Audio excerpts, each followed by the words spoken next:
Karibuni wapenzi watazamaji wa Mwanahabari Media. Yanayovuma katika mitandao ya jamii, leo tunakuletea mnyukano wa maneno kutoka kwa msanii maarufu na mwanasiasa Joseph Mbilinyi Sugu pamoja na mkurugenzi wa EFM Majizo. Katika moja ya vyanzo vya habari hivi ambavyo vimepatikana katika mitandao ya jamii ambayo inatendi ni hapa ya Joseph Mbilinyi Sugu pamoja na mkurugenzi wa EFM Majizo.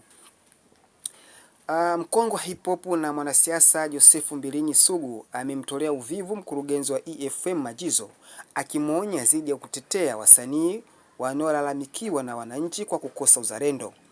Katika ujumbe mzito, Sugu amemkumbusha Majizo historia yao, akifichua kuwa ndiye aliyempa gari yake ya kwanza mwaka 2003. Hivyo anajua wanavyouthamini mziki.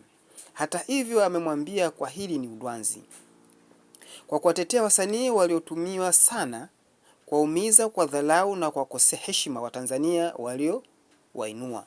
Sugu amesisitiza kuwa mgomo baridi wa sasa dhidi ya wasanii hao sio siasa, bali ni hasira ya umma kutokana na usaliti.